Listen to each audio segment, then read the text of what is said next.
So yes, so let's connect to uh,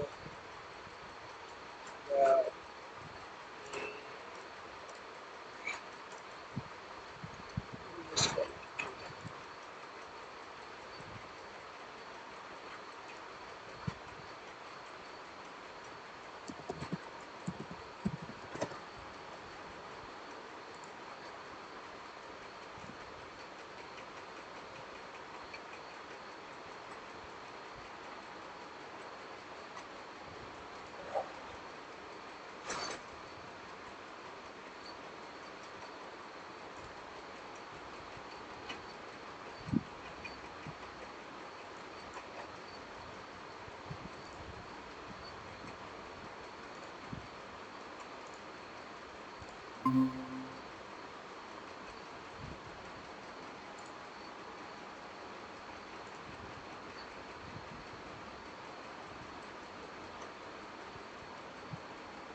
so hello everyone.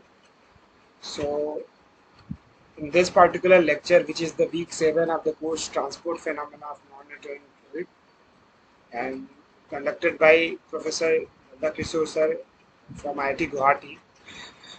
This course is specifically meant for PG students and some basic subjects of fluid mechanics, heat transfer, and mass transfer.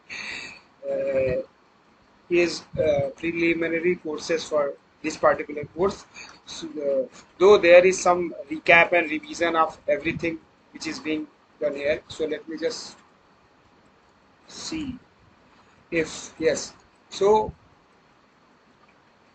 let's open the main contents that we will be discussing today. Okay.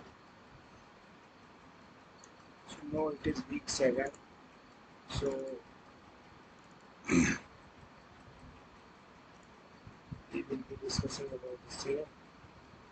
We just open it. So around uh, so this was the week 6 we have already discussed. It's week 7 and then the slide size.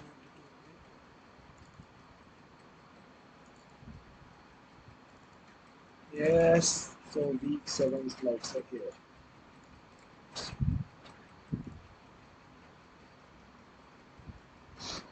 Okay, so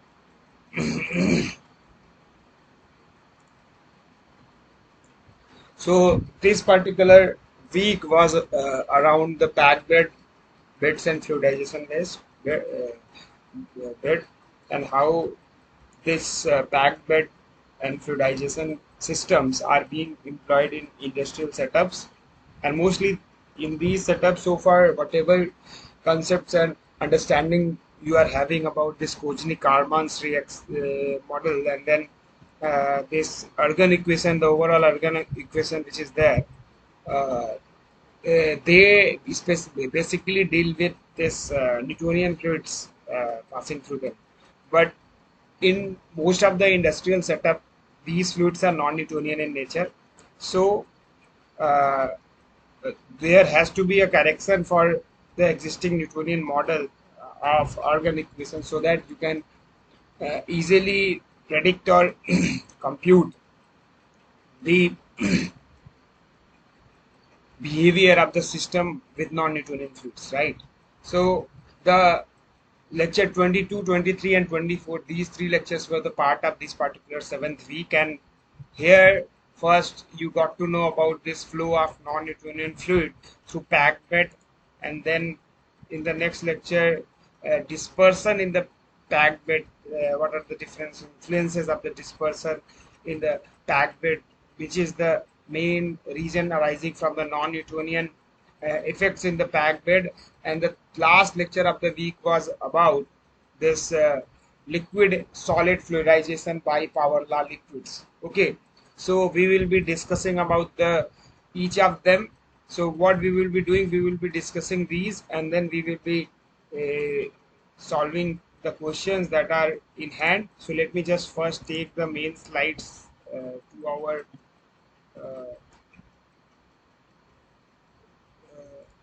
week 7 lecture slide, so that things become easy for you, and then we will be catching up. Okay. So this was week 6, we have already discussed, so I'm not going into the detail of this because we have already solved around I think 14 16 question in the last week, and in this week also we are having good number of questions. So these are the questions that we will be solving today, and maybe I will be leaving some question to you. The main purpose of this particular lecture is like whatever content is being taught to you in week, uh, uh, and then you are given assignments. So these lectures will be helping you to solve those assignments, as well as this will be helping you to clear your doubts, whichever doubts you are having. And then it is a kind of recap session for all the 3 lectures or 4 lectures, whatever number of lectures you are having in that particular week, covering a set of or the subset of the course, including few concepts and topics that will be revised. And in revision, I will be going deeper into some topics where I think there is a need, right? And we will be closely looking at each and every expressions which you have already derived in the week. We will be looking at the derivation, and then we will be connecting those to the physical sense, like what is actually responsible for this particular effect, and how the non-Newtonian nature of the fluid is leading to a particular overall flow structure and effect in the flow symmetry flow. Maybe it's like in terms of flow velocity, volumetric flow rate, wall shear stress, and then friction factor, right? So first we will start with the revision of the same.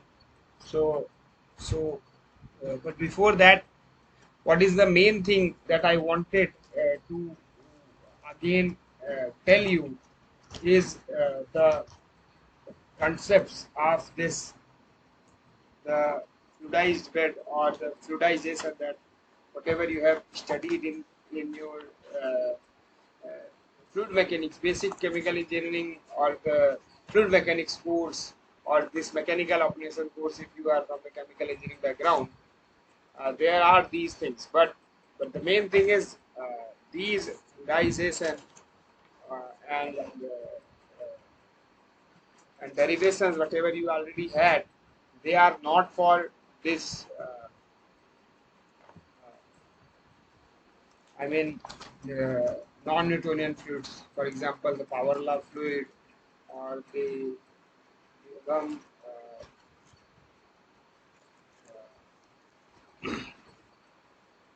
this Bingham plastic fluid, or this Alice model. So they are not for them, right? So how you are going to make yourself comfortable with these expressions, and then come up with the solution to the problems which are relevant for the industry, right? So let's revise the content that we had in the week, and then we will be moving towards the concepts that are there to discuss, right? So let us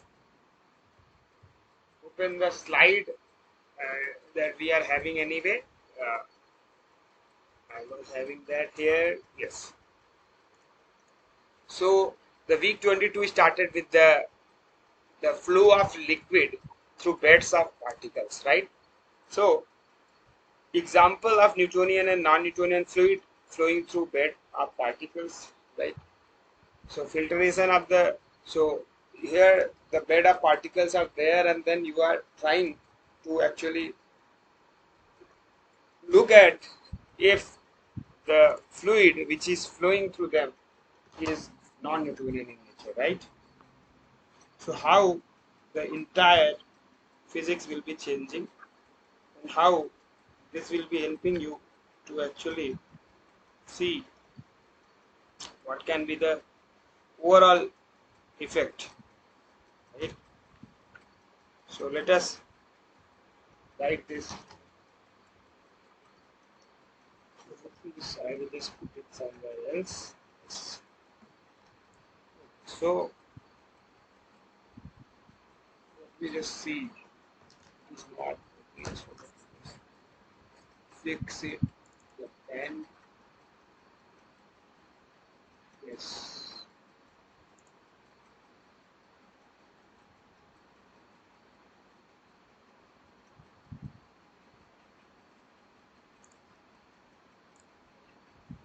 So yes. So let us add some slides.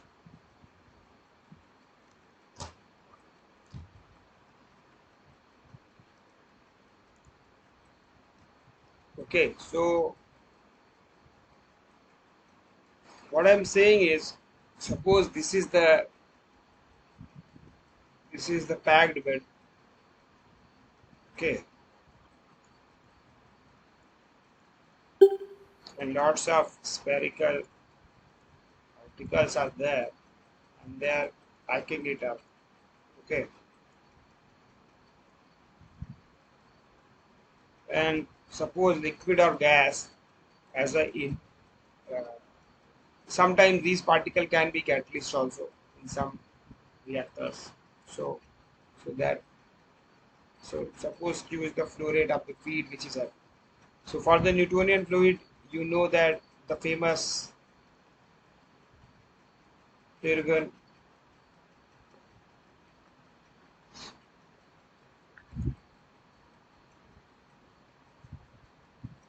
equation, right? So that you know, but what will happen if you are having non-Newtonian fluid? Because that was for the Newtonian fluid, right?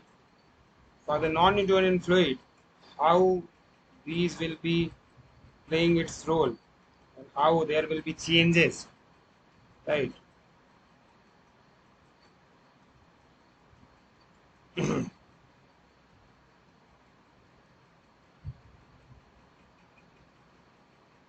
So let us see step by step.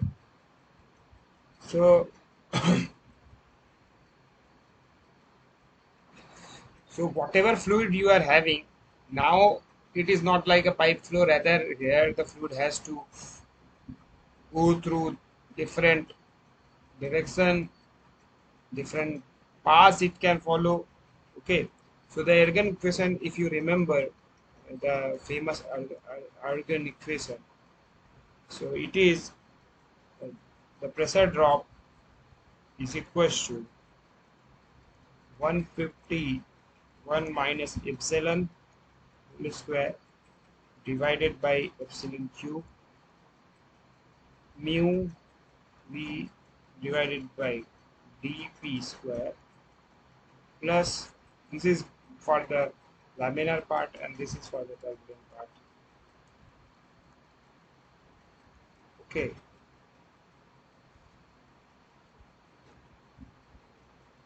rho v square into, okay. So if you see different terms in this means different things. Let me just select this equation again.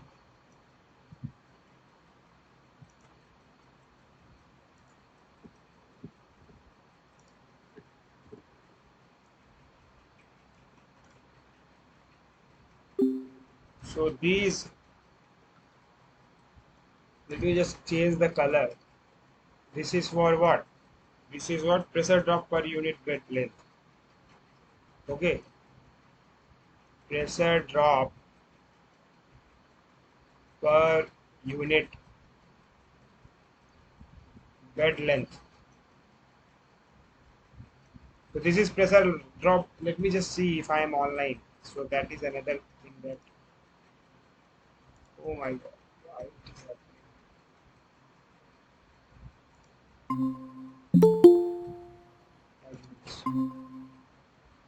So some problem is here. Yes. So so if you see this, let me just present again. Some problem is happening.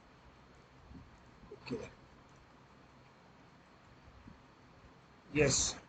So so the week 7 of the course non-Newtonian fluids, transport phenomena of non-Newtonian fluids. So again here mostly the packed bed and the fluidization beds we will be discussing.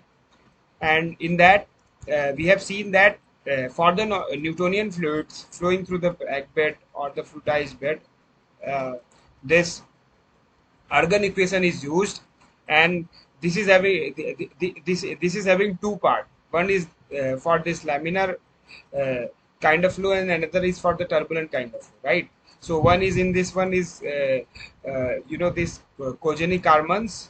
Let me just see. So if things are okay, yes,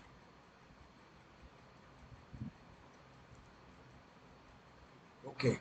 So uh, one is this cogenic Karmans part, and another is this you know this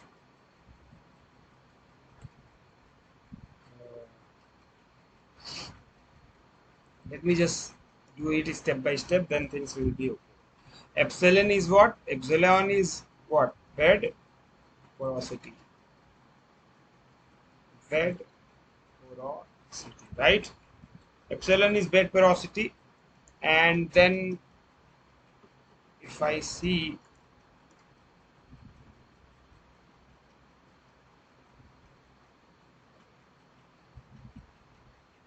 let me just hide.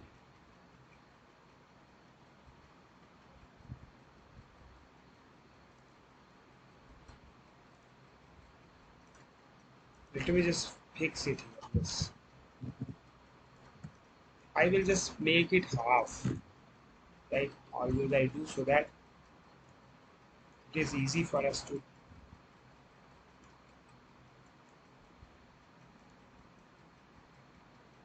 Yes. So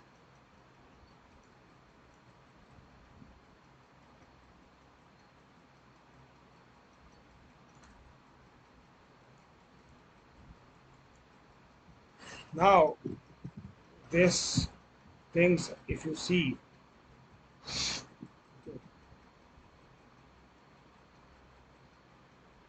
the dp is the particle diameter by which the diameter of the particle that we are having. Okay, particle diameter. Mu is the viscosity of the fluid. Viscosity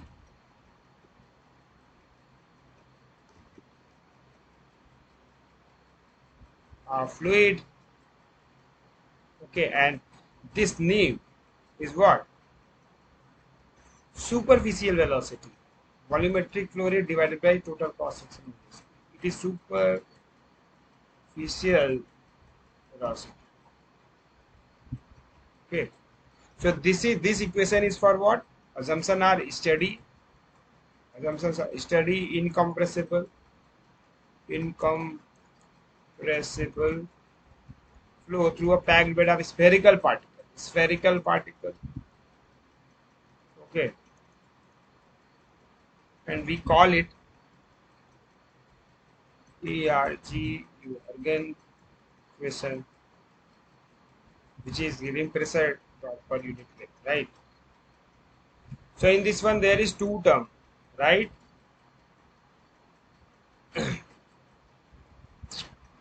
So in the one term is what? Suppose if you want me to set it again,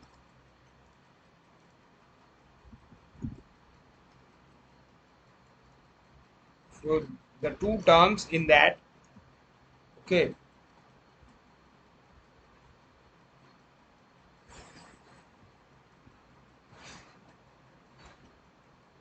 so here if you see in this one, this term is what? It is viscous term. Viscosity is there, right? It is what? Darcy or Eugenie Carmen, right? Eugenie Carmen. And then another one is what? Inertia term. And it is what?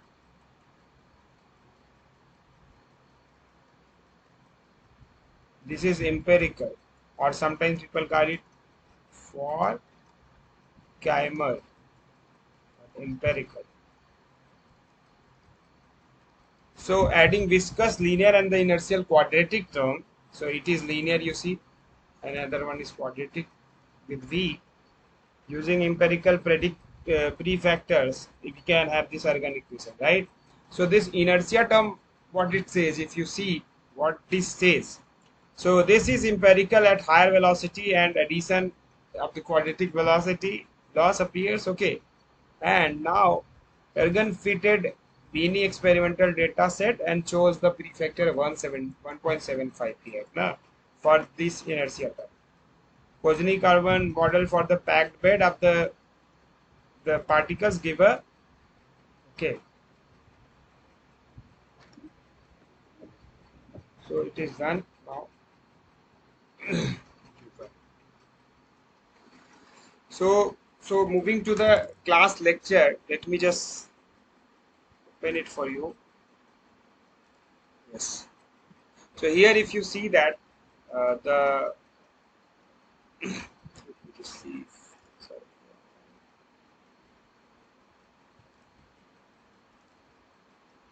Okay. So let me. I am in presentation mode or not? That is another important. Yes. You are present. So filtration of the polymer melt, okay, slurries and sewage sludge. Leaching of uranium from dilute slurry of ore is fluidized bed. Enhanced oil recovery where the non-Newtonian polymer solutions are used to replace oil present in the porous rock and so on. Thus, pressure drop across such a bed is very crucial for design and operation, tuning up the associated equipment. Okay. So, in that turn, this porous media. So, about the porous media, we have seen that these naturally occurring minerals such as sand, limestone, they can be in a consolidated porous media. So, they are classified based on these two classes, consolidated and unsolidated porous media. And it is a solid structure with passages through which fluid can flow. No? So unconsolidated porous media is what?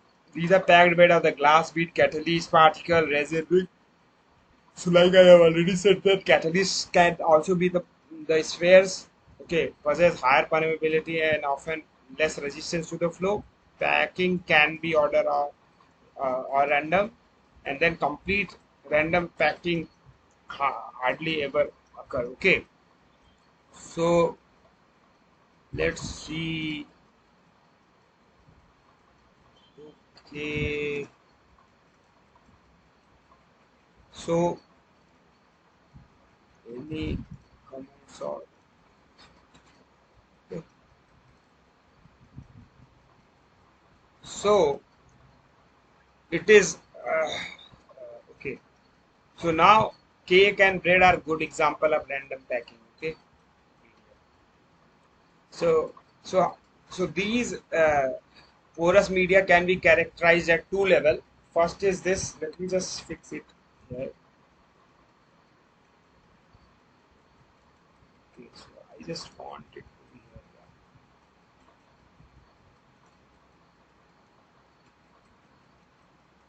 here. Okay, so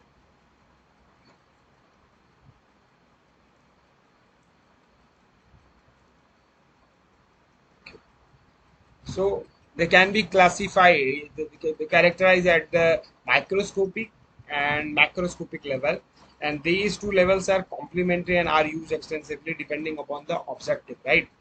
So microscopic level, what is that? It is expressed in terms of statistical description of pore size distribution, degree of interconnections and orientation of the pore, etc. It is important in surface phenomena such as adsorption, it is, right? At the macroscopic level, bulk parameters such as voidage, permeability, tortuosity, and specific surface area are used. These properties are averaged over scales much larger than the size of the pore, and these are quite adequate for the process design. Okay, process design. Uh, where fluid flow, heat, mass, and mass transfer are interest. Also reliable when where the molecular dimension are much smaller than the pore size. Okay, so that time macroscopic level is important.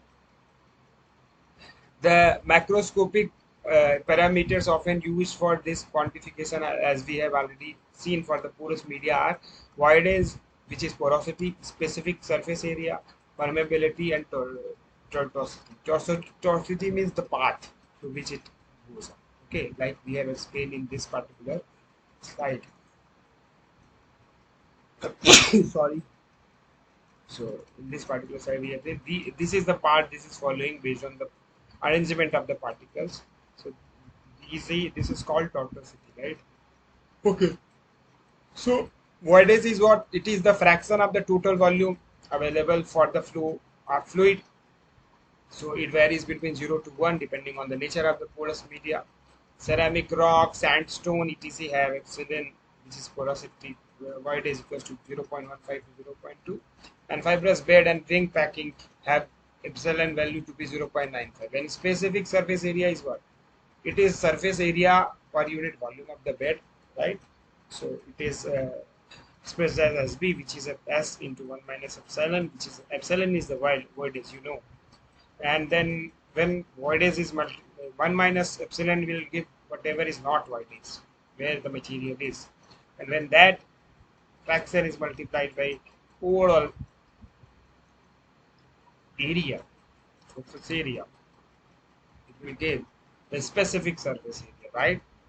So the for spherical particle, this S is calculated as pi d square divided by pi d cube by 6. It is kind of sphericity kind of things, and it gives us 6 by d. So specific surface area range for highly porous fiber glasses is 10 to the power 4, 5 to 7 into 10 to the power 4, and then for the compact limestone, it is what? 0.2 into 10 to the power 6 to 2 into 10 to the power 6, right? So you see the 10 order of magnitude range is there, right? So this permeability, according to the Darcy's law for the flow of Newtonian fluid, is defined as like this. It is directly proportional to what? The pressure drop, delta P by L, and also inversely proportional to the viscosity, right? And these constant of permeability comes up into the picture. So if you see that if the packed bed is having larger pressure drop, then there will be larger flow rate required. And then if larger length is there, then also you need, and viscosity, if more viscosity is there, then you can easily connect it, right? So volumetric flow rate is of the fluid, the viscosity of the fluid flowing through the porous media. Okay, so if viscosity is less, high flow rate you will get at a given pressure drop, right? And if flow rate is high and viscosity is high, and then we need higher pressure drop, right? So the K is the permeability here. So these are some definitions. For example, the permeability unit is Darcy, can be asked in the exam, by the way.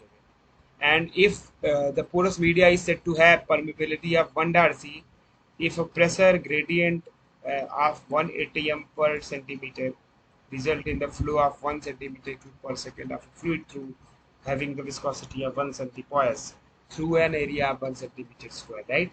So 1 Darcy is equals to 10 to the power minus 12 meters square, right? So lower permeability is indicative of greater resistance to the flow.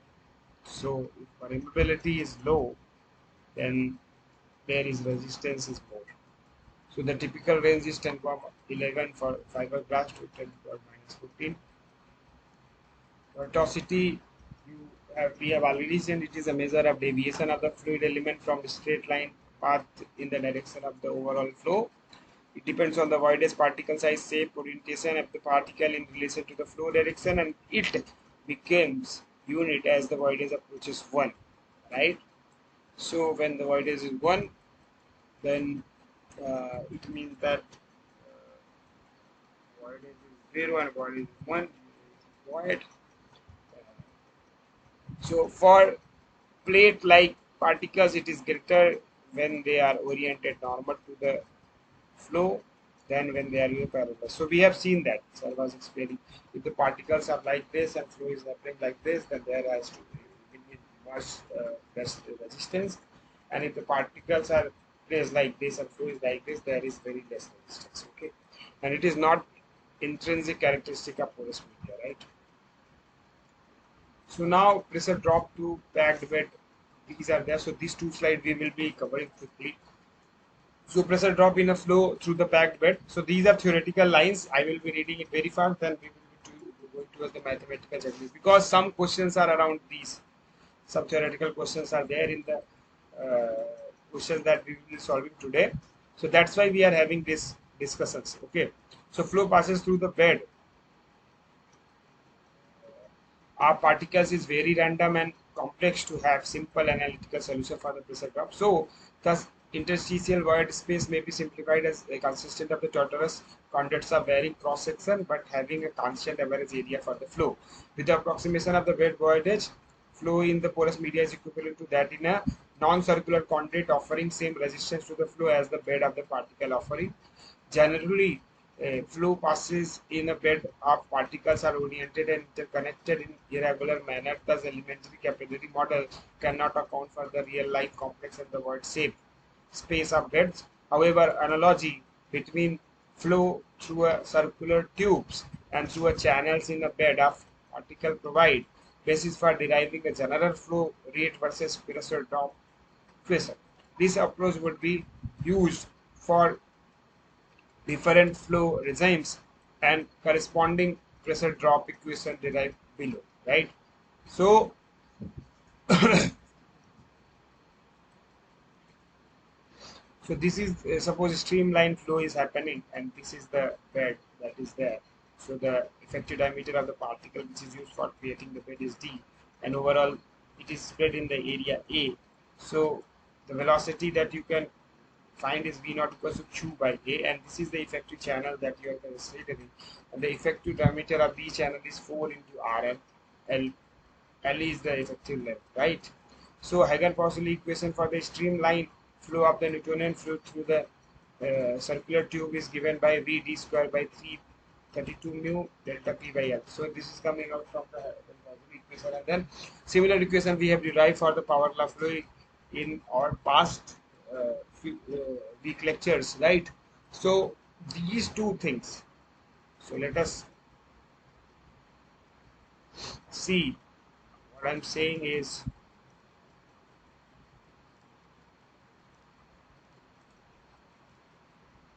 okay, so if you see this, the V average of Newtonian was what? D square by 32 mu minus delta P by L, right? And another one is V average equals to NR divided by Cn plus 1, okay, minus delta P R by 2Lm 1 by L, right? So what is happening here? If you see, this is for power law. So for power law, for Newtonian fluid, for power law. Okay. So if you see here, the flow through non-circular duct above equation may be rearranged, and here you will be having hydraulic mean diameter, which is 4 times the pore volume divided by surface area of the particle. So this is important equation, and you can get some question around it. What I'm saying is this. So these are important whatever I'm writing, right? So this BH equals to hydraulic mean diameter equals to what? 4 times of what? 4 volume divided by surface area of particle. Surface area of particle. Okay. So for the flow through a non-circular conduit. So non-circular duct. So it will give you V equals to dH square divided by 16 K0 mu. It comes here. It is the difference from that. And then it is what? Minus delta P by L. Okay, so let us just take it to the top.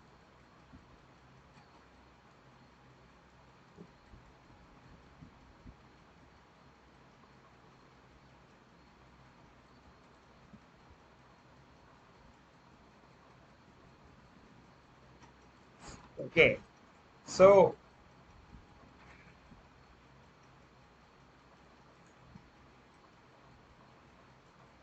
if you see that here, this K0 is a constant which depend only on the shape of the cross section. For circular tube of a diameter, D equals to GH equals to D, and K0 is 2. And for flow between the two plates separated by a distance 2h, DH is 4h and K0 is 3, right? So if you rearrange that equation, above equation, you will be getting this dH by 4 this equals to this. Okay, for Newtonian fluid, this is the shear stress at the wall of the flow passes, and then this is true shear rate at wall and nominal shear rate for the GNFs, which is implied Newtonian fluids, right? So thus this bracket denote the average over parameter of conduit. Then tau W is what? dH by 4 minus delta P by L, and then say with this. Okay. So this is coming from just rearrangement of this one. So here above equation can be used to obtain expression for the pressure drop in a streamline flow of the generalized Newtonian fluid through the bed of particles. We have to replace V by the mean velocity in the pore intersections, and then replacing L by average length of the tortoise path LE transferred by the fluid L. For a bed whose structure is independent of its depth, LE and L will be linearly related. LE equals to TL. So where the T is the tortuosity factor, right? Interstitial velocity Vi is related to the superficial velocity V0 as per the following statement. So how they are relating? For a cube of length L, the volume of the void is epsilon L cube, right? Epsilon is the voidage, and then mean cross section area free, mean volume divided by the height, i.e.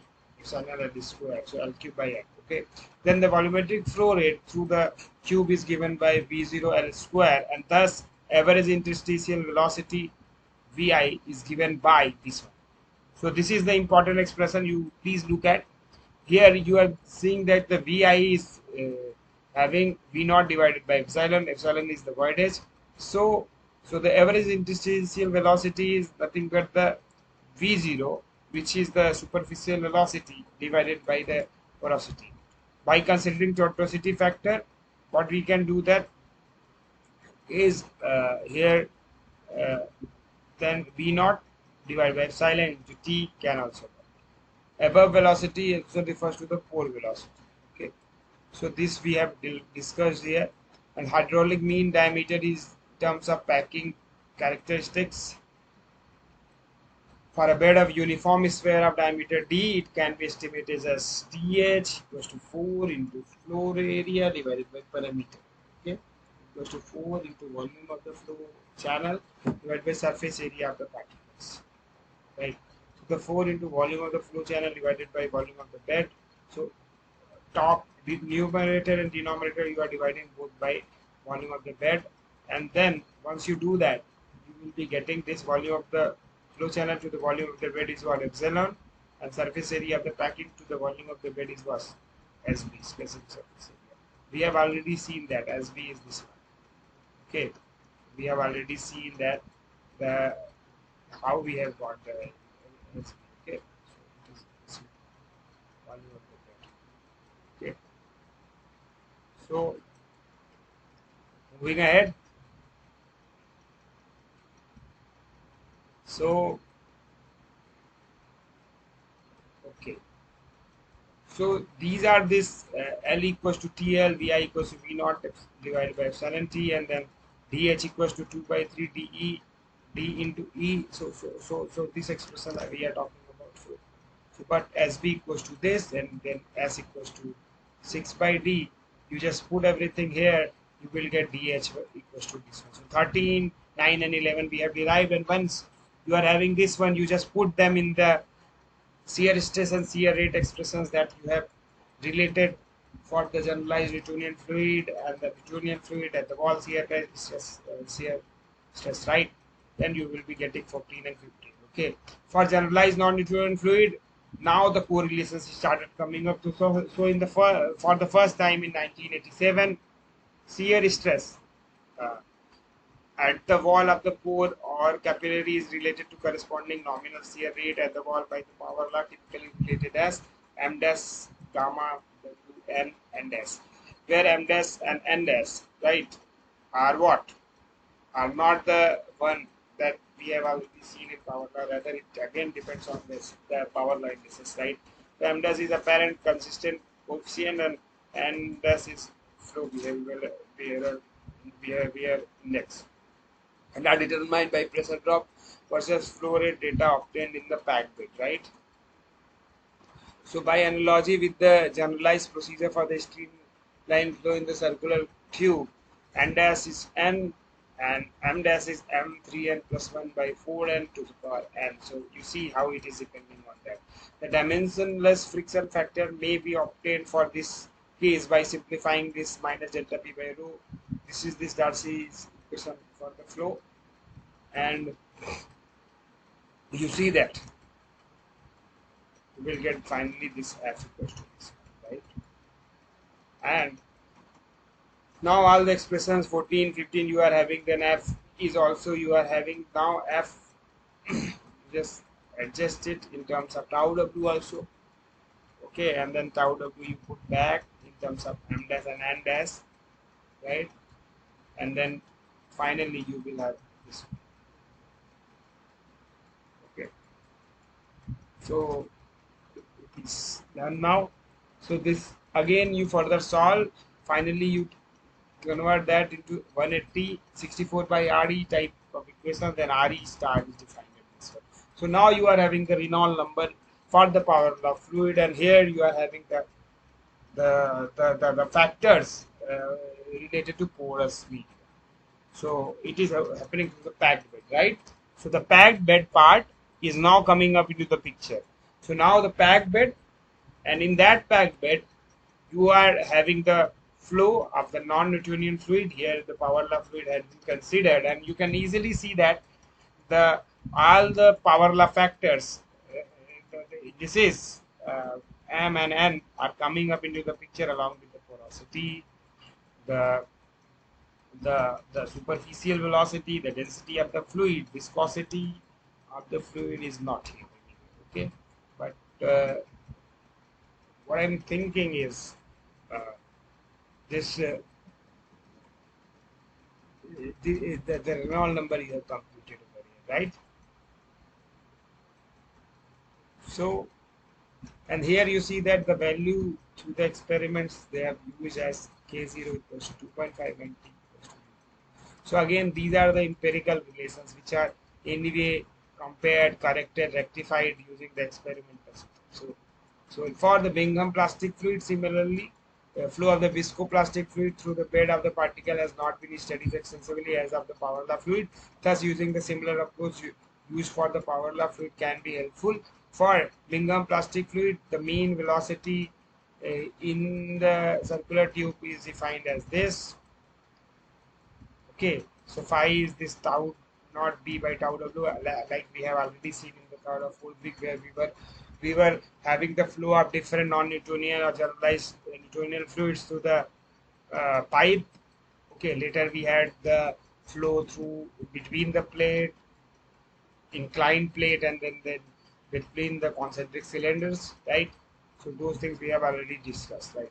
So thus these equations you have used, and finally you are having the friction factor value to be 180 divided by REB F phi. F phi is given by this.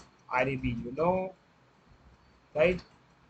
Here you see rho V naught D by mu, and phi is tau W B by tau W, like we have already seen.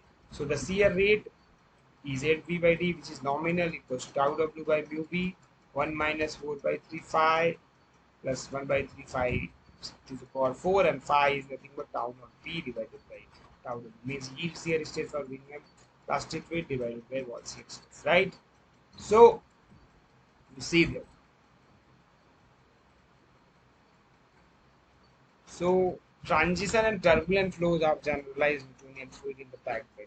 That is the another topic, that was the point that we wanted to discuss, right? Okay, so this part we will be discussing, but before that, let's solve some question, right? Okay. So next part of the next two classes are easy. Rather, only the first class of the week 7 was a bit long and lengthy to set up the entire whole system, and now second and third we will be completing them quickly in the coming 1 hour along with the questions, right? Let us just see the question first. So porous media represented in terms of statistical description of pore size distribution, degree of interconnections and resolution of the pore, etc. is which level, which scale? Okay, so we have already discussed today, it is micro level scale. So B is correct answer, right?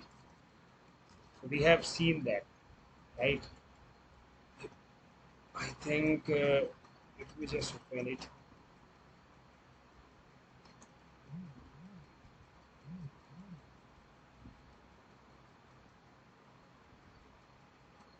Okay, so this was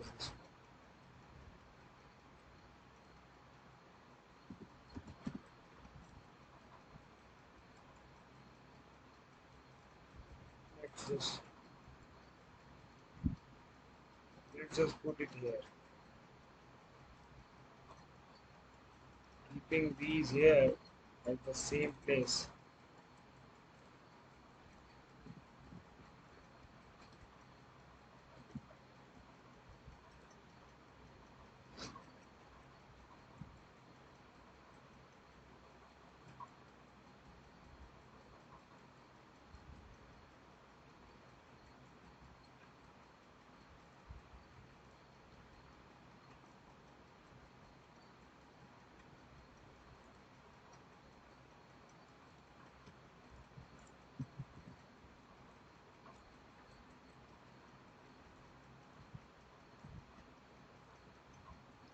Okay, so now the characteristic of the porous media at the macroscopic level includes permeability, specific, widness, and toxicity, and everything. So what I'm thinking is option D is correct answer. We have already seen that this is correct. So option B is correct answer, right? So let us take that also within the same frame so that things become easy for you, right?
So let's just fix it here. Okay.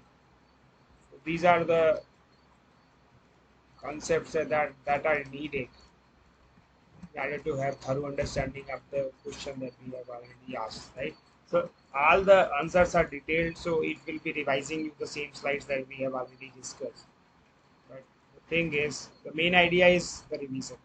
So now a fluid of viscosity mu is flowing through a porous media at a flow rate of q when applied pressure gradient is delta p by L. Okay, the area of porous media normal to the flow is A. Which of the following equation is appropriate to obtain permeability? Okay, so permeability we have already seen. So if you remember, so it is Darcy's law, and then Darcy's law says was del Q by A is directly proportional to delta P by L inverse mu, and then K is there. Okay, and if you see that there has to be minus or not. So we have already seen this. This is the one.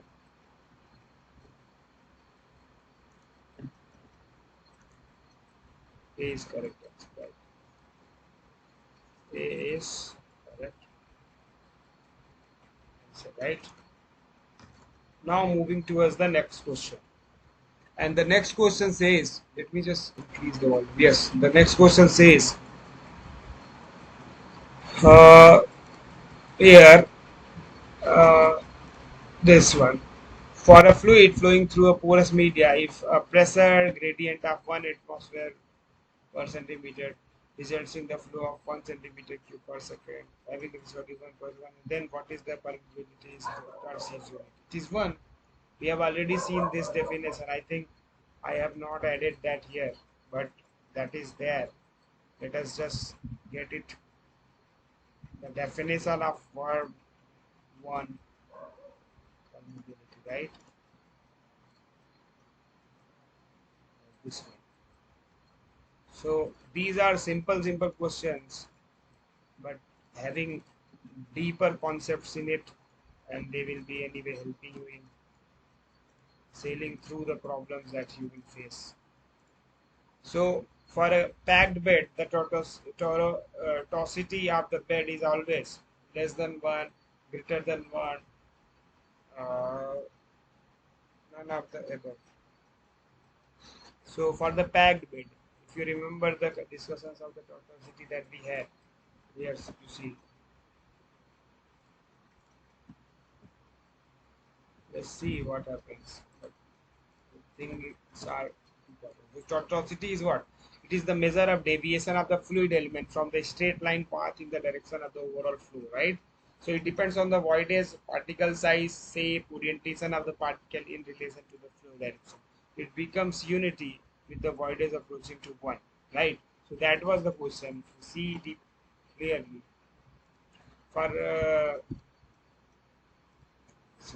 packed bed, the tortuosity of the bed is. So packed bed means what? It is less than 1, it is greater than 1. So you know, so so it has to be greater than 1, right? But let us see the answer to this, because we were having the answer, and I will be just throwing that to you. Okay.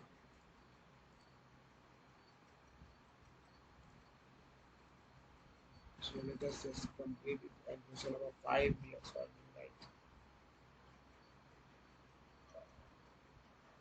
It is greater than 1, right?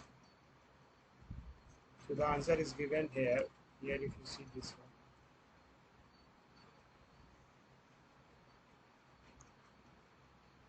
So B is correct, right? Now moving towards the next question. Here, you see, as per the available reliable experiment results available for the flow of shear thinning fluid, right? So why it is getting reduced? Shear thinning fluid. Uh, I just want to fix it like this. Yes. So the main shear thinning fluid through packed bed with of the following equation is reliable. For friction factor of Re star greater than 100 and epsilon is 0.4. Here, the values of F and Re is given. So what I'm saying is, if you remember that there was the limit of this epsilon value voidage and the Re stuff, right? So based on that, you need you were choosing the two expressions, right? So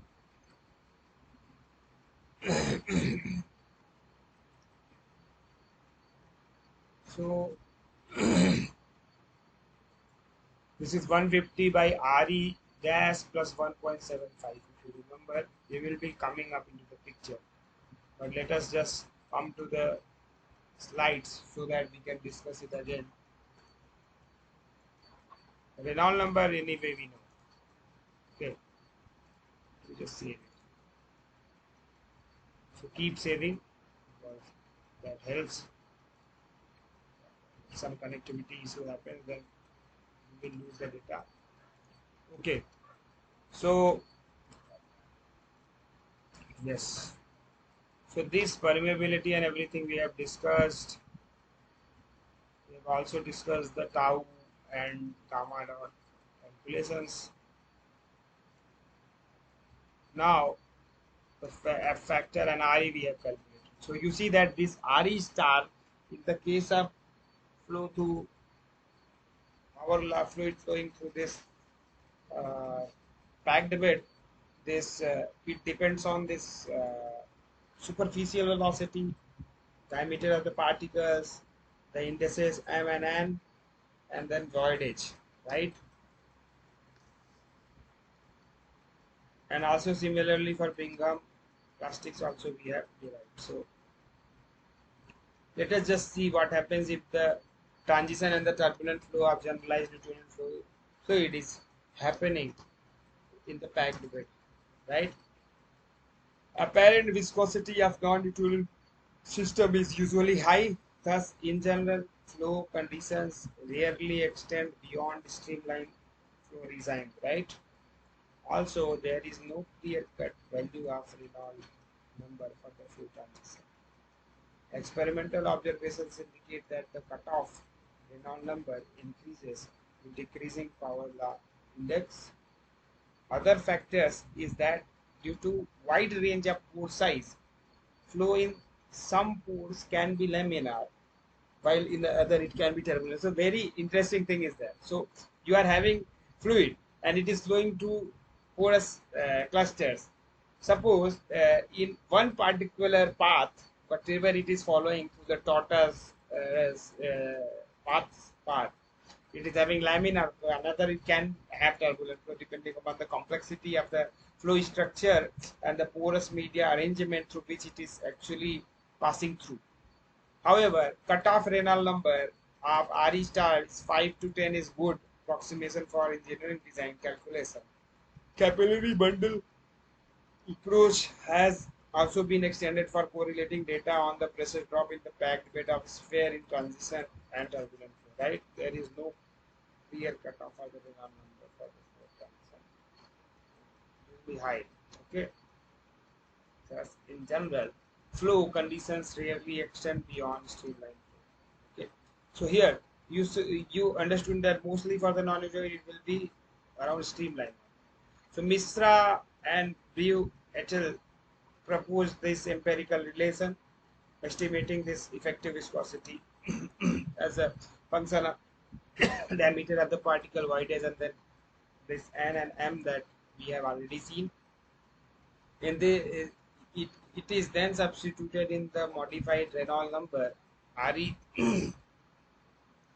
dash is then calculated. Okay, to get rho v naught d if then assume the viscous and the inertial component of the pressure drop to be additive. Then uh, they proposed following relation between the friction factor and the modified Reynolds number. Okay. So gamma by Re dash plus beta. So you see the expressions alpha by Re dash plus beta. So this is similar expression like this. Okay, so now we will look at this.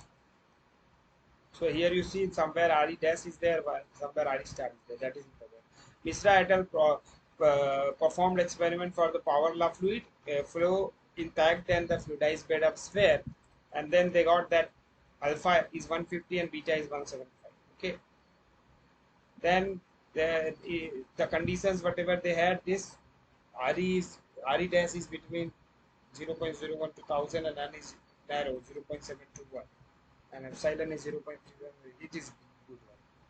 Where this value of alpha and beta coincides with the Ergun equation of the motion, Newtonian fluid, and Brew et al. Also proposed their experimental finding and proposed that almost closer, but the alpha they have proposed 160, and then the range whatever they have given it is having bigger range for RE dash, and they are having bigger, and then this is almost narrower, right? So based on the more literature data, new data after works of Misra et al. And Brew et al., following simplified expression provide a better representation for this RE less than 100 and this 100. Okay.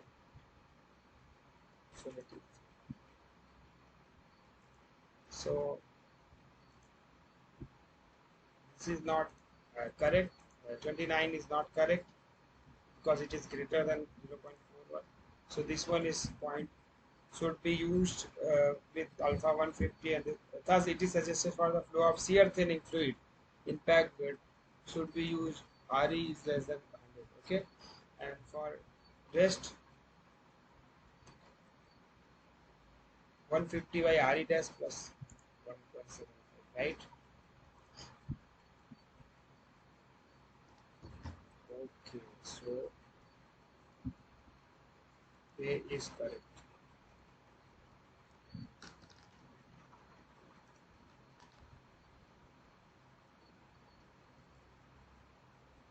Everything was correct, just RE star is replaced by RE dash. Okay, we just keep it here. So just make the slides so that while revising you just have things that you may also re-refer to the slides. Okay, now this question, as per the available reliable experimental results available for the flow of shear thinning fluid through the packed bed, which of the following equation is relatable for the friction factor of RE star less than 100 and 0.0? Here, these are the RE dash, RE star, and this friction factor, you know. Okay, now this is anyway same. So now if you see that this one we have already seen, so B is the correct answer for this. Okay. So let me just see the answers. Okay, so this one is okay. So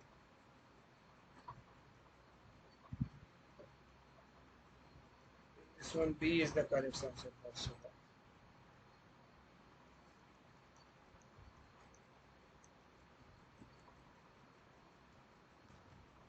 So some things you need to keep in mind because they are actually repeatedly coming up into the picture.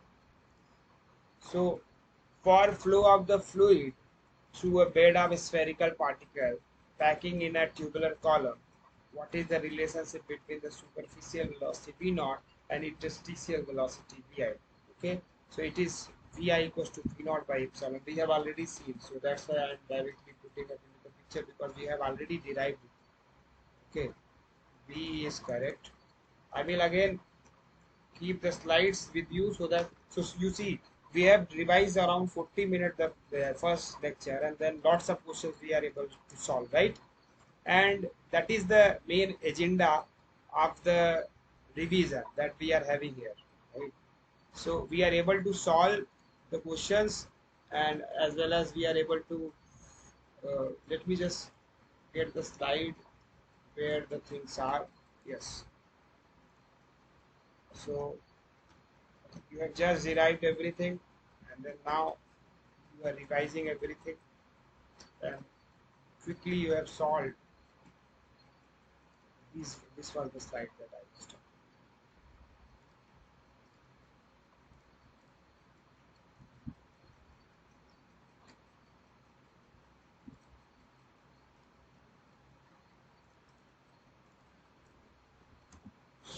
So you see,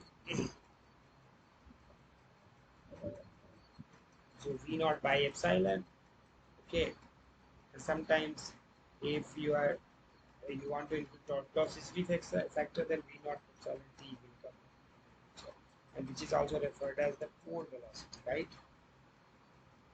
So now, for a fluid flowing through a bed of particles, the friction factor is defined as. So many times we have seen in the last question also, everywhere we have see these questions. These are the expressions that we have again and again using. Okay, so let me just add new slide.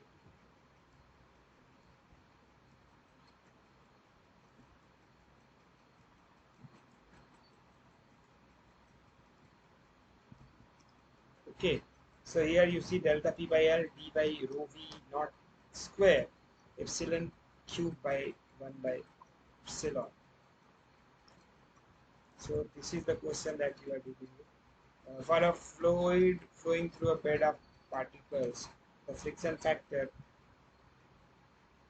uh, is defined as this.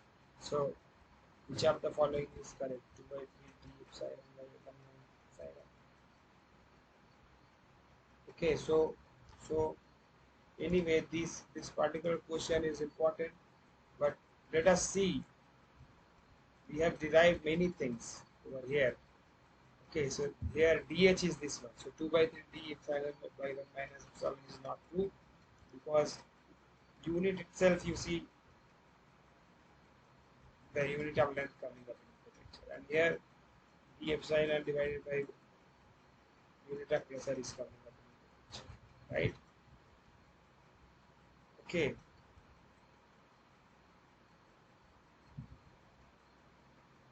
so this is the correct answer. Let us just see. Let us just see. A is the correct answer, but I just want to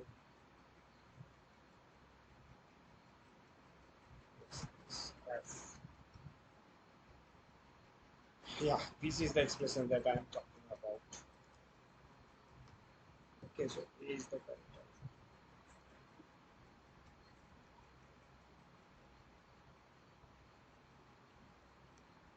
Just take the slides, because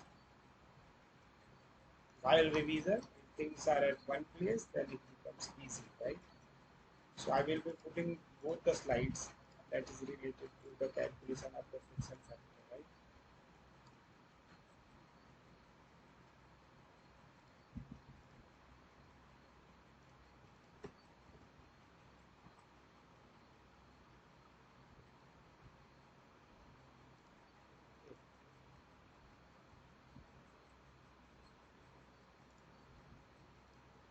So it is calculated in detail, and they have converted that from different constants. But what I'm saying is the concepts are same. Some lengthy calculations you may have to face in this particular course because of the intricate constitutional relations, whatever is there for non-Newtonian fluid, they involve different many parameters. So that's why some hardships you have to go through. But the thing is, it is important. It is important in terms of revising, to have all the equations at one place and then revisit the lecture sometimes if it is needed, right? So now the 10th question. For the case of flow through beds of particle under fixed bed condition, pressure drop is independent of the specific velocity. Pressure drop inversely proportional to the sorry, and pressure drop immediately increases with the superficial velocity. For a bed of fixed bed condition. So bed is fixed. Okay, under fixed bed condition, pressure drop is independent of the superficial velocity. Pressure drop is independent of the superficial velocity. Those things you have to answer. So now you may see that we have already seen about these, and these values we have already dealt with. So these, let me just complete these two slides and then. So we have seen this particular question, right? And then some other variants of the capillary model are also available in the literature, where this, for the low Reynolds number, pressure drop varies proportional to V naught to the power n, which is the superficial velocity, and then turbulent condition pressure drop varies V naught to the power 2. And then Sapri and the committee in 1995 and 97 assumed these contributions to be additive, and they propose following equation to estimate friction factor drop, frictional pressure drop for flow of the power law liquid in homogeneous bed. F4 equals to 16 by Re4 plus 0.194. And here both F4 and the Re4 are based on the pore velocity, which is V0T by epsilon, and we have REPL equals to this. Okay, now making displacement as D equals to dH4 epsilon by S1 minus epsilon, and V average equals to V naught by epsilon T. So RE4 equals to REPL equals to this, right? And all the values you have just put in here, and you just solved it to get this. We also have this delta P equals to 2F LE square by dH, where Vi is interstitial velocity, and then you have finally this one. Okay, now the main things comes up. So dH you have and then Vi is the average to Vi, right? So about this we have not seen, but the main thing is this also available in the literature. Okay, so this was the question that we have solved. You just use again it for the power law fluid. All the informations were given, and then you just use the expressions based on the range of RE star that you have calculated over here, right? So now to solve the next question. Okay, this one, the pressure drop information was needed, and then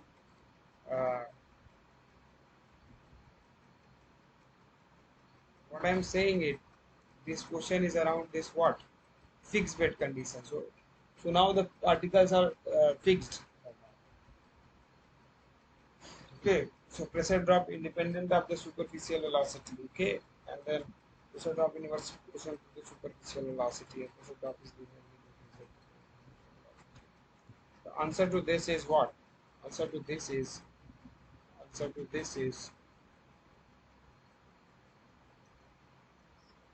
it linearly increases with the superficial velocity. So answer to this is what? Answer to this is D. D is correct answer, right? So how this D is correct answer? Okay, let's solve the next question also, then we will be seeing for the case of the flow through bed of particle under fluidized condition. Same question you are solving. So in the fluidized condition, the pressure drop independent of superficial velocity. Okay, under fluidized condition. Okay, and then the next question here, B is correct, and we will be looking at the answers to this, but the thing is just few main points we will be referring to. For a fluidized bed condition, what is the relationship between the Galileo number and the superficial velocity of the fluid? So Galileo number increases with the superficial velocity, Galileo number decreases, it is independent of the superficial velocity, and none of the above. So we will see, so Galileo number conversion you did to make it independent of the eye. Okay, so we will see that, right? So we have already derived this. What is the specific area of the spherical particle of diameter d? So we have seen that this is 6 by d. Okay, so this has already derived. So A is correct. How it came? What? Pi d square divided by what? Pi d cube by 6. Okay.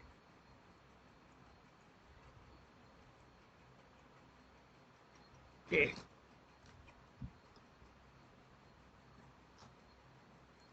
And then for a packed bed of spherical particle, what is the hydraulic mean diameter in terms of packing characteristic? So dH we have already derived. This is this one.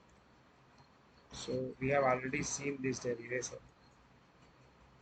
C is correct. I will be just putting up it here. Okay. I will be just putting up it here. Don't worry.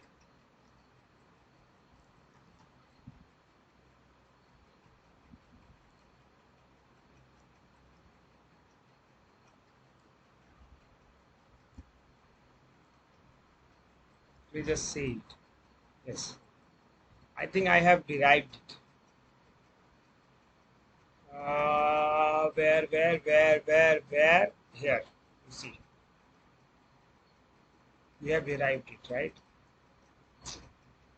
Here, you see. So this is the derivation.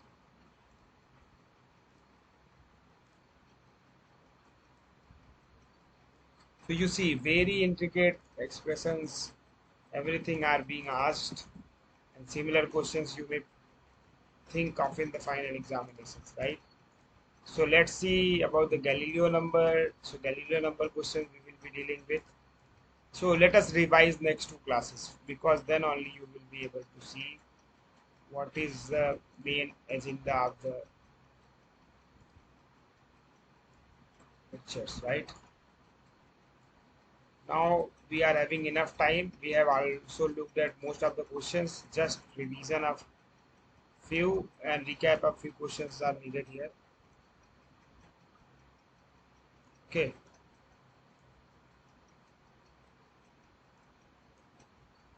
So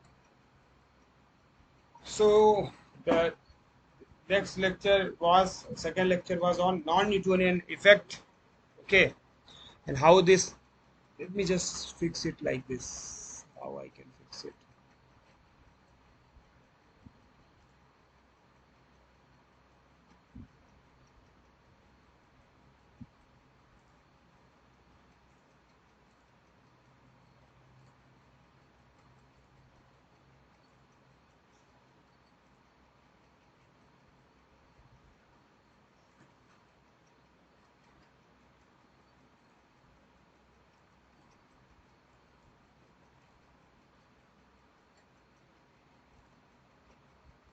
Okay, so how I can once I was able to do.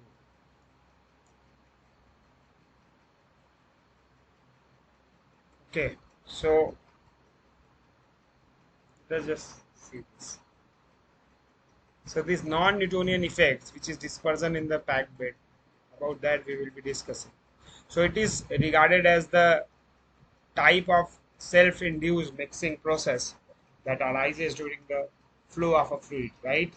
And there is two mechanism for the dispersion. First is what? First is this molecular diffusion, and second is what? The mixing arises from the flow pattern within the fluid, right? And in packed bed or the porous media, true plug flow never occurs due to dispersion, right? Then the performance of the packed bed would be adversely affected by this dispersion. So it is important to consider them. So dispersion effects are more important in the packed bed than in the simple flow. Uh, uh, okay, because let me just make it full screen. Yes, because contraction and expansion in the flow passage. Radial mixing readily occurs in the flow passage or cells because fluid element enter just fix it. Yeah, fluid element enter uh,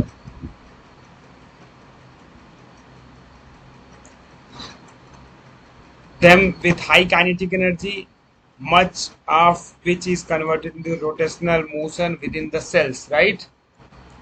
Uh, Continuously changing velocities promote dispersion in the packed bed, and wall effects are significant because channeling through the region of high voidage the more happens, right?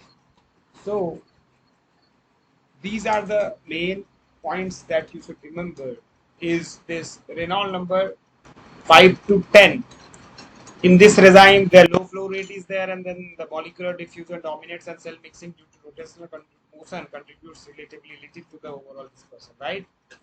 Now, if you see the high flow rate, RE is greater than 10, and then mixing in the packed bed may be modeled by considering it to be consistent of the series of mixing channels, and then this each mixing cells bring being of same size as the packing itself. Hmm.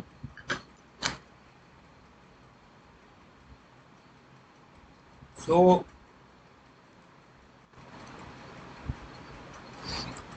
irrespective of the mechanism, dispersion is characterized by the dispersion coefficient.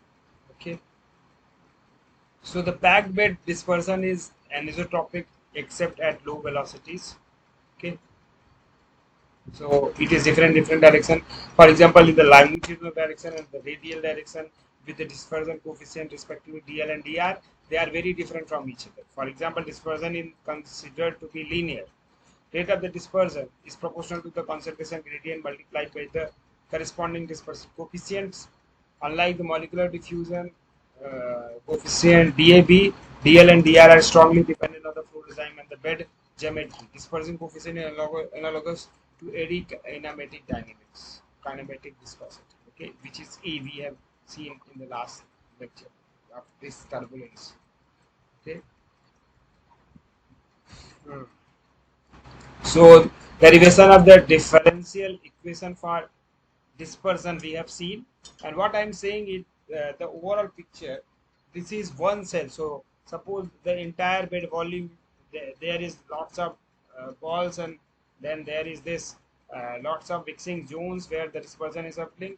You just consider one such zone, and in that if you derive the expression on the balances, then you just generalize it for the overall system. Okay, so material valence over annular region of the height dl, inner radius r, and the outer radius r plus dr should be used, and this element has been taken here. Auxiliary position is L, radial is R, time is T, DL and DR are the axial and radial dispersion coefficient, and let's see be the concentration of the reference material, and it is function of what? These parameters, the LRT and DL. Okay, so this you have considered. This diagram is important, so very carefully look at this diagram. Okay, and through this I'm sure that you will get to know that from the below you see that there is two contribution. One is this convective contribution, which is V naught C, and another is this which is coming up because of the diffusion, which is DL del C by DL in the longitudinal direction. Okay, and in the radial direction also the same thing. You are having in that annular region whatever is coming in and whatever is leaving. Subtracting that will give you whatever is being accumulating, and then that will be the thing which is changing with respect to time, right? And then at the outlet you have seen that this the V naught into C is getting themselves to the V naught C plus del C by del L DL. Okay. Hmm.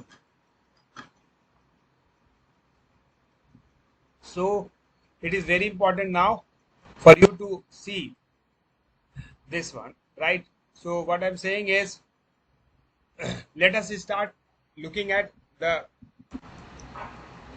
balances. So these are the balances. Rate of the entry of the material, Okay, rate of the entry of the material due to the flow in the axial direction, you are able to see. Okay, let me just fix it once again.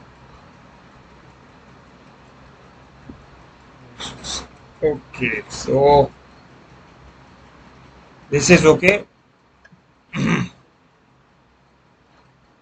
So net accumulation rate in element due to flow in axial direction, you just have to subtract whatever entered through the axial direction entry and exit. Subtraction is this one. Okay, then through diffusion entry exit. Okay, now the subtraction is this one, and then in the radial direction also similarly you did it. Okay, so total accumulation rate is equals to what? Net accumulation rate due to the flow in the axial direction, rate due to the diffusion in the axial direction, diffusion in the radial direction. Because you are not considering flow in the radial direction, so only diffusion is the one thing that is leading the fluid in the radial direction, right? So that is the thing. So using all the 10, 9, 6 and 3 equation in the equation number 11, you will get this final expression, which after rearrangement you are going to get this 12 del C by del T plus V naught by epsilon, which is Vi del C by del L equals to dl del 2C by dl del L square plus 1 by R dr del by del R del C del R, right? So longitudinal dispersion coefficient can be obtained by injecting a pulse of literature into the bed in such a way that the radial concentration gradient are eliminated. Then measuring the change in the shape of the pulse as it passes through the bed. Okay, so del C by del R you will be putting 0 in that case. Then this term will be there. The value of dl can be calculated from change in the shape of pulse of tracer as it passes between two locations in the bed, right? So for a gas at Reynolds number of less than 1, Peclet number increases the energy with Reynolds number, which is Re equals to K P, which gives this V naught D by epsilon dl equals to K V naught dP d by mu, and then you are having this estimate to K by epsilon equals to dl by dAB, right? So longitudinal to the diffusive is related to this. So these expressions are important. These final expressions, suppose 14 is important. This can be asked in the exam. And then the definition of the Peclet number, definition of the physical significance of the Peclet number. Those things can be asked. So dl by dAB is constant, which has a value of approximately 0.7, right? And now estimate is approximately constant for the gas, and the voidage of randomly packed bed is usually 0.4. Okay, so this observation is consistent with hypothesis that at low Reynolds number molecular diffusion predominates, right?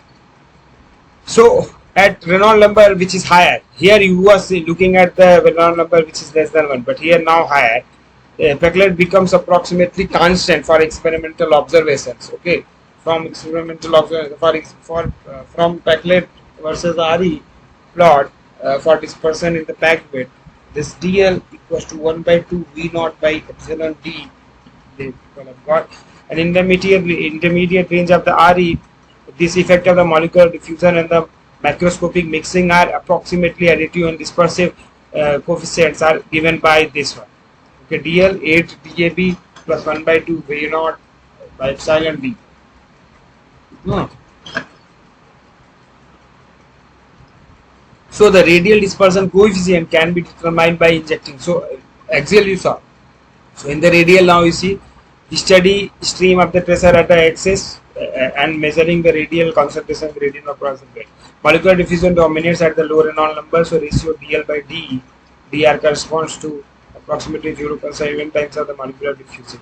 Okay, so High RE ratio of the DL area approaches constant value 5 DL by D approximately 5. Experimental result for the dispersal coefficient is the gas shows that they can be satisfactorily represented as the Peclet expressed as the function of R. Okay, so what I'm saying is what increases, what reduces. So let us, we will be discussing it thoroughly now. With liquid, ischemate is variable and generally about 3 order of magnitude greater for the gases. Okay, so you know that ischemate is what momentum to mass diffusion. Okay, so in the gases, the diffusion of the mass momentum will be high. So ischemate in the liquid, this momentum transfer will be high, and then accordingly you got to know that this ischemate is higher for them. So this for experiment result plotted, this P versus RE indicate that the RE equals to 10 to the power minus 2 to 10 to the power minus 3 Peclet shows little variation and is about of the comparison of these results with the corresponding ones for gases shows that effect of molecular diffusion in liquid is insignificant at RE up to unity because of the different magnitude of schemate of gas and liquids, right? So this is the one thing that I wanted to know, right? So these are the DL is this for the grains of RE intermediate, for higher this one. Okay, and then for lower this calculated by this one.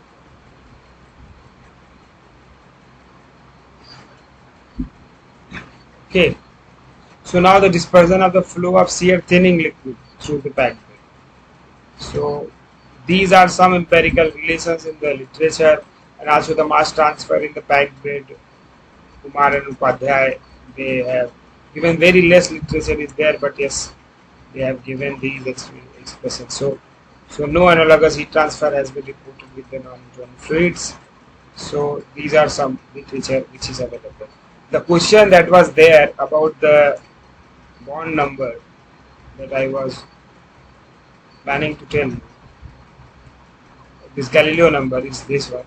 So this replacement of this FMF by Galileo number eliminates the unknown velocity VMF which is appeared in the Reynolds number, right? And through that I was saying that the same is so it is last lecture. Okay, so let me just fix it here. So you see that the fluidized, what is the relationship between the Galileo number and superficial velocity of the fluid? Okay, so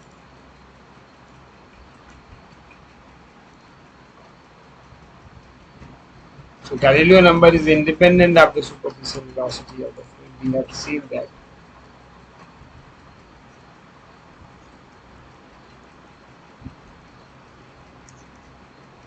Okay, let us see that.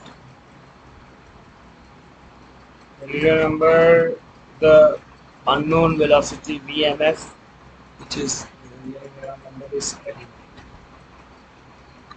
eliminated.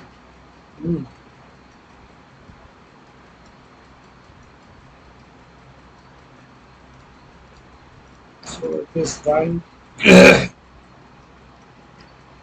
Now these two questions about the we will be discussing this. This is coming from the graph. Okay, so one is for the bed is there. Oh my God. So,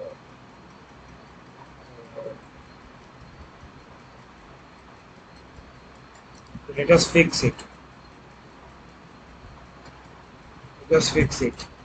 No issues. Let us fix it.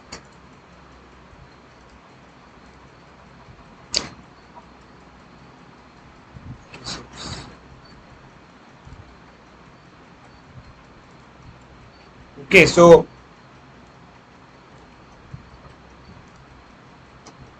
so let us just make it hard.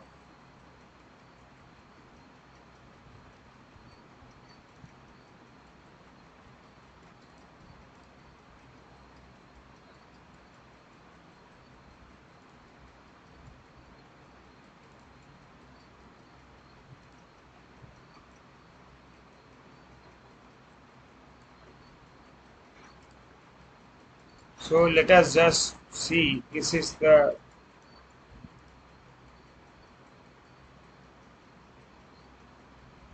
so we have seen that this Pecklet number and the importance of Pecklet number. So whether I am some network issue is there, let's just off this video. Now things will be okay. Yes. So this importance of these dimensionless numbers and how they are coming up in the picture. Okay. So this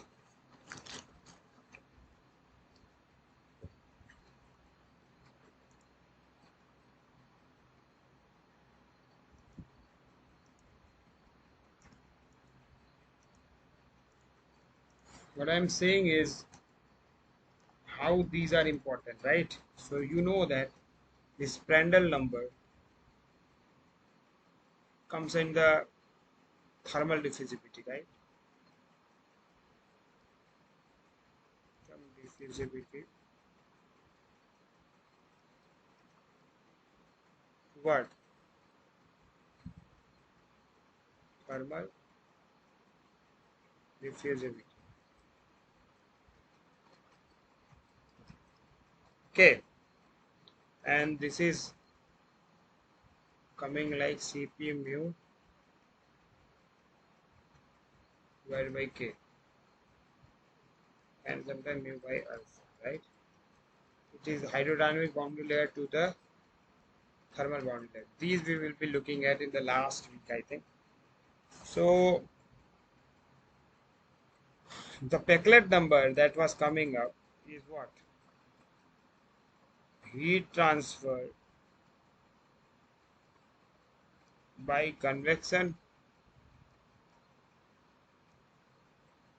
divided by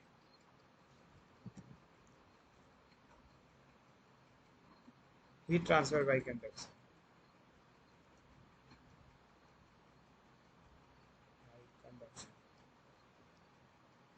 So it is nothing but Pecklet is nothing but Reynolds number multiplied by Prandtl number, and it is rho Vd by mu Cp mu by K. It will give you Cp rho Vd by K. Okay, and now the next is Schmidt number. That is another number that came in the lecture. So these definitions can be asked. So the Schmidt number, Schmidt number, which is Schmidt equals to, it is analogous to logos of Prandtl. There is what? Nu by D, nu by rho D, AB. Viscous diffusion rate, fusion rate to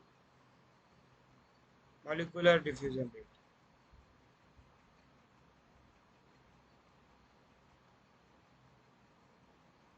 Diffusion rate, mass diffusion rate.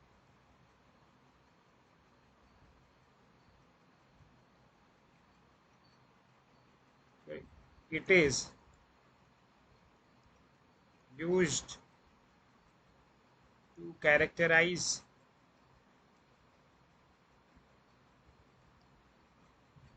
fluid flow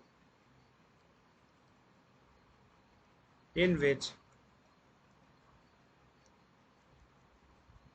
there are simultaneous momentum and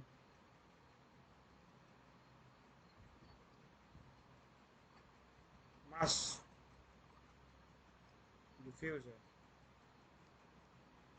convection process.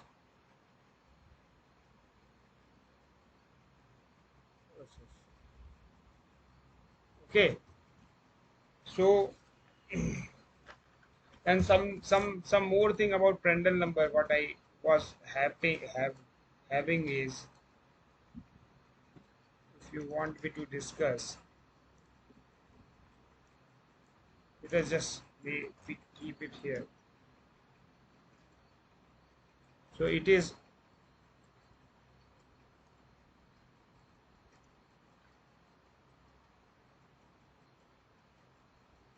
Prandtl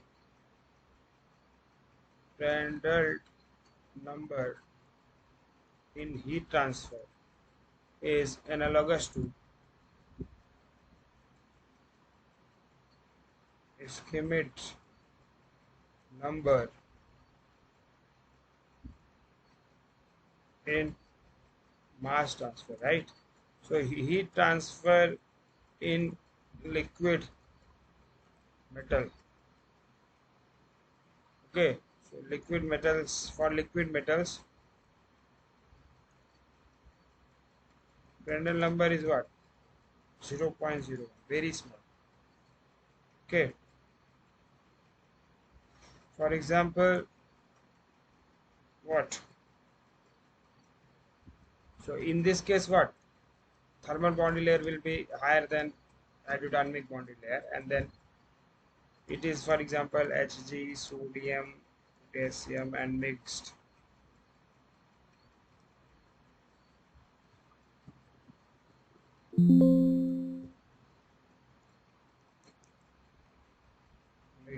Na. Okay, so that is it, and these are the number that was being used uh, in different parts of the lecture. I think, let me just, if you want to revisit, these were the points where this, suppose with a liquid Sc is variable and generally about 3 order of magnitude greater than surfaces. Okay, so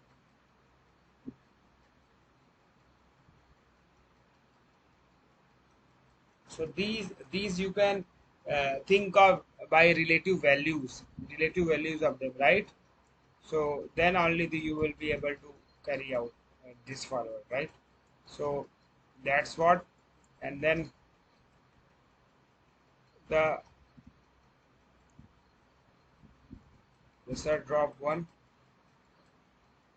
So let me just start this. So the last 15 minutes, now we will be discussing this particular lecture and then re-referring the questions that we have discussed already. So answers we were knowing because they were very simple in nature, but yes, there are different aspects of this particular last lecture of the week, which was around fluidization, liquid solid fluidization by power law fluid. So I will be more emphasizing the non-Newtonian characteristic and the effect because of the power law nature, the value of M and N indices that is there. So consistency and behavioral index. So let's see. Downward, there can be two type of flow. One is downward and another one is from bottom up, top down. Okay, from top to low, bottom, and then bottom to top. So no relative movement occur if the motion is away downward occur between the particle except in the case of a stable initial packing, right?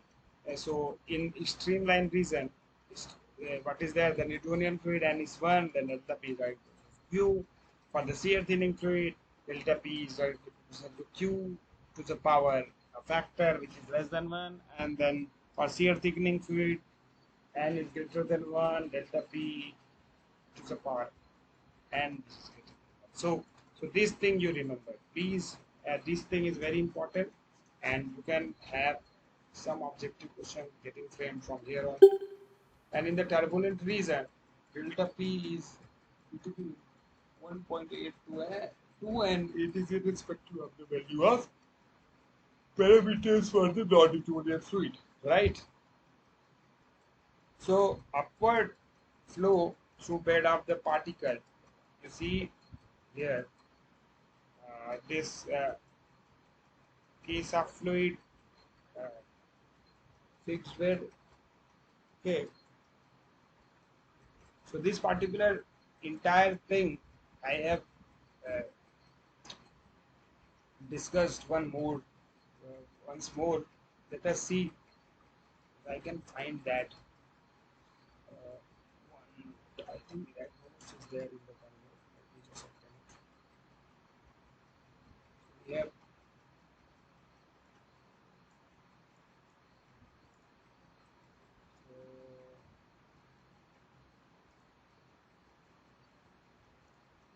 I have had that.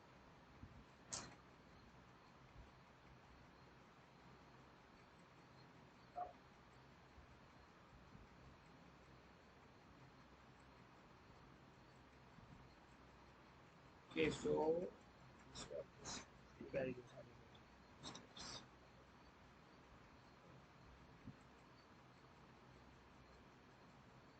In this we have solved many questions.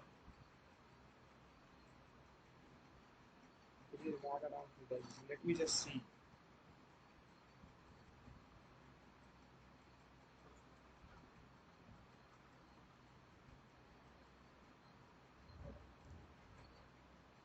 Which week it was? It was around third week. Okay, third week. We have to see. So these were some important aspects we have seen. Yes. So let me just explain a bit. Yes. So fluidization, fluidized bed. So in this one, you see that different questions about fluidization is there. So you may revise this also. And very important slide is here. What is there in this one? If you see that height versus this velocity, which is incipient fluidization velocity. So for the fluidized bed and for the packed bed. So this was for the packed bed and this is for the fluidized bed. So based on that, you had one question. So if we see this,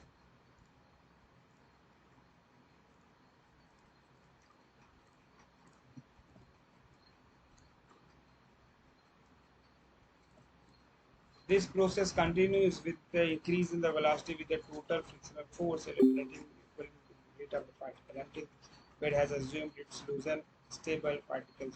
If the velocity is then increased further, the individual particle separates from one another and freely supported. At this stage, the bed is described as fluidized, right? So in this one, what is they saying? For a case of the fixed bed condition, the pressure drop is linearly increasing with the superficial velocity. Okay, answer is this one. Okay, okay.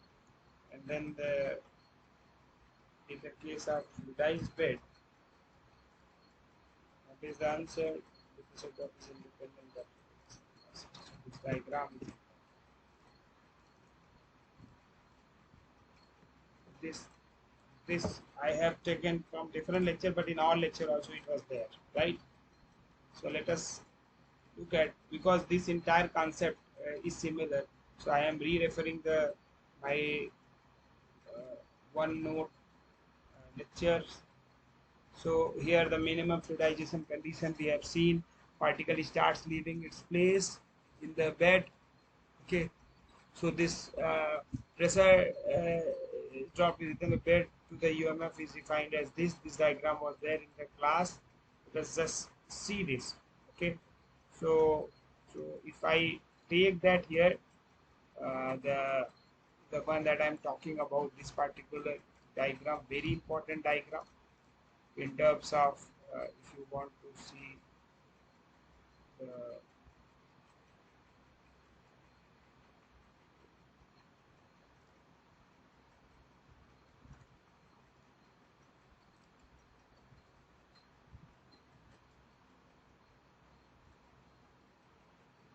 so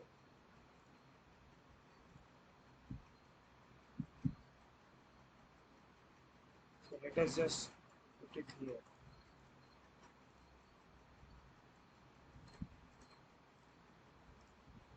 So this is important thing.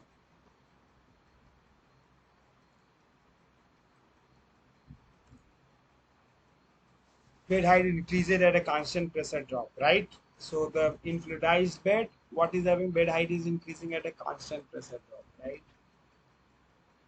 Bed height increases. Okay, particles start leaving the place in the bed. So this was the overall situation, and these are the main aspects that has to be read thoroughly, right?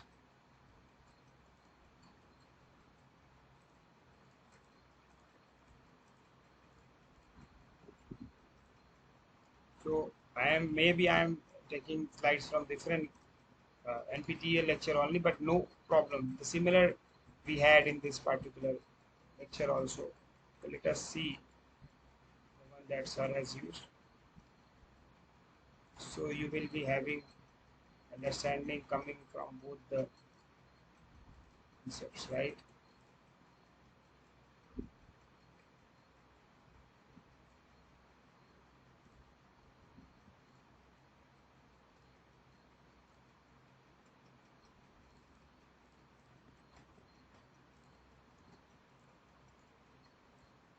Okay.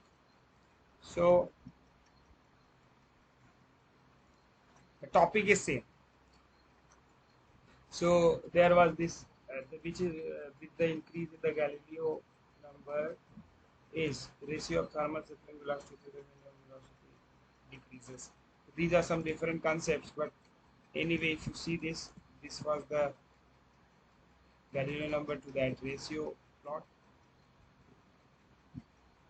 So the all the questions which are here, I will just show you can revise them as per your concepts.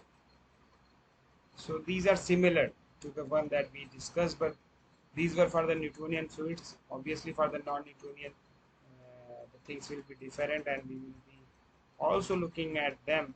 But these are the important concepts as per the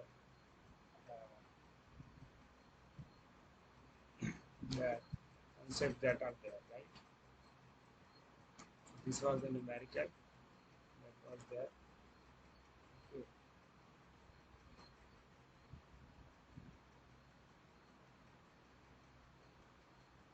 So anyway, I am just having you.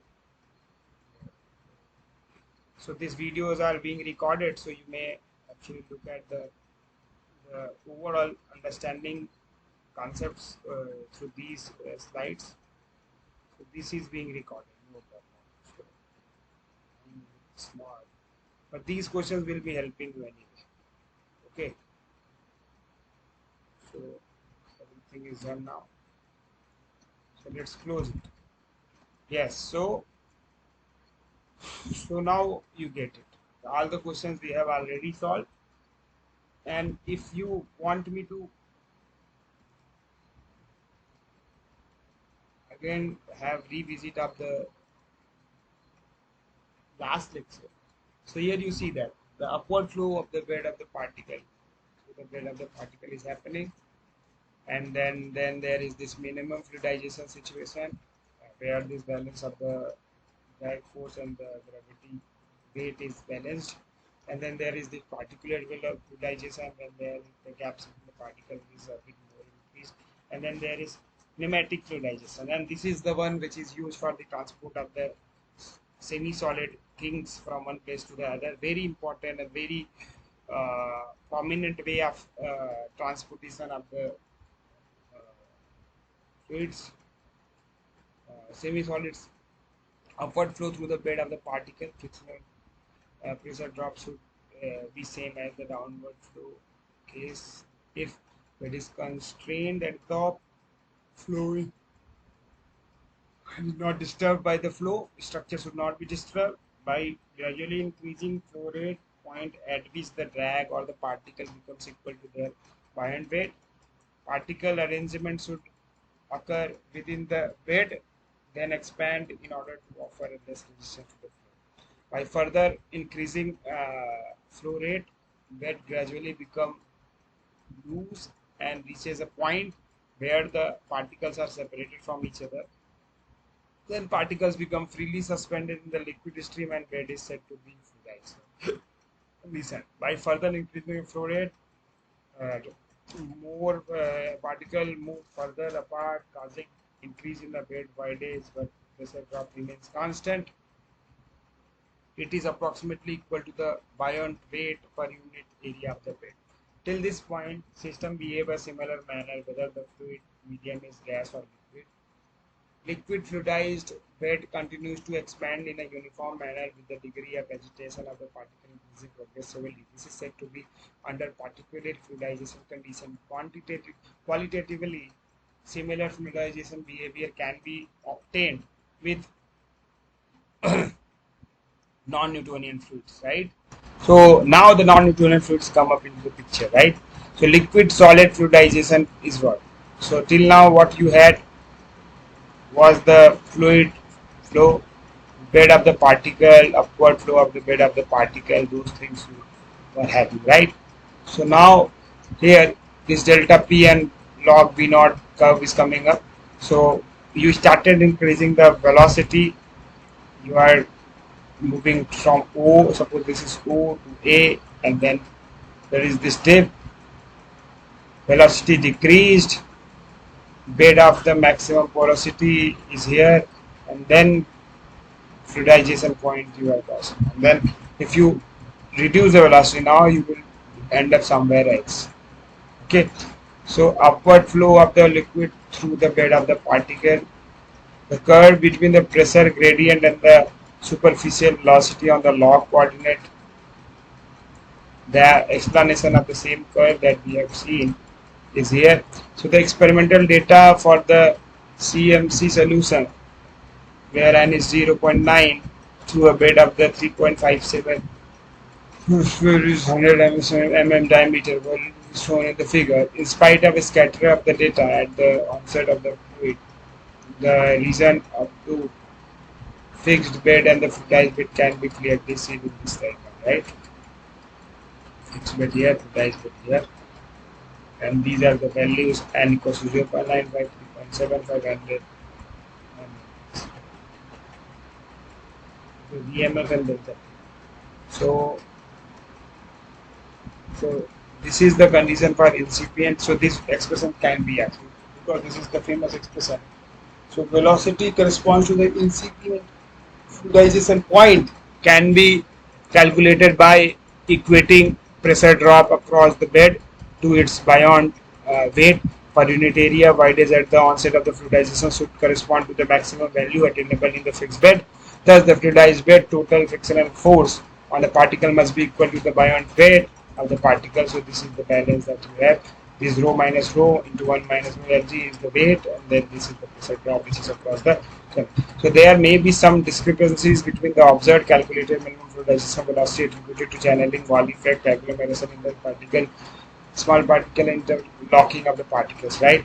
So for a streamlined flow of the power law fluid through fixed bed of the spherical particle, relationship between the liquid velocity, bed width and the pressure drop is given by this. Okay. So here this is RE star and RE star value is given by this. Okay.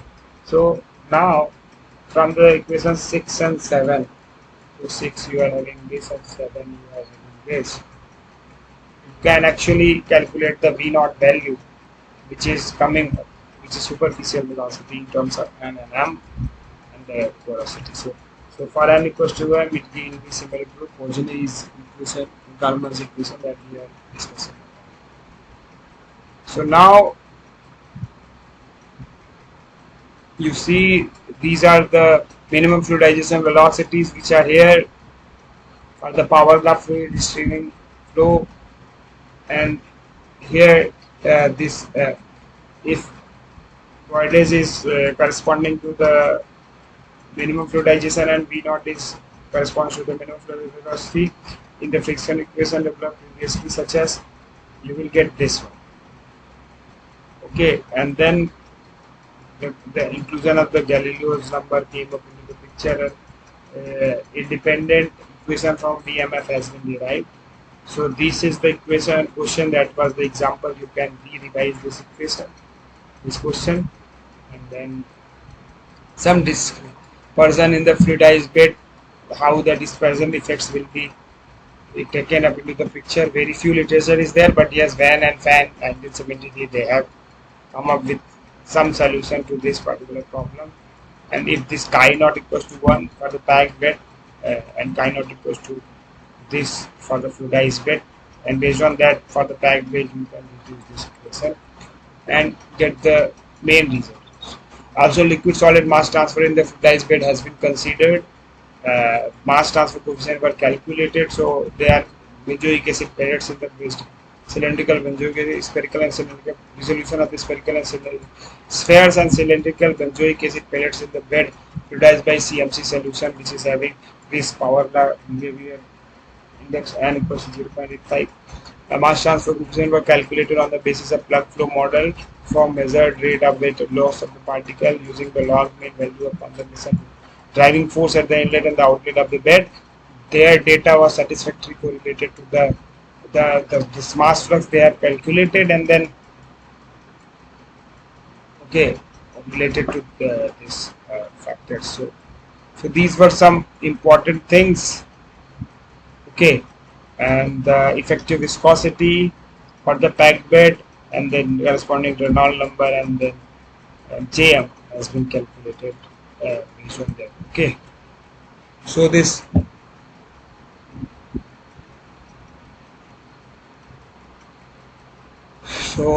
that is it for this particular lecture. I hope this helped.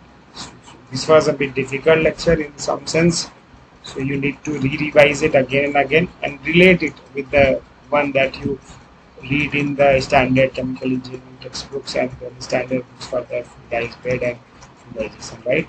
So thank you so much everyone.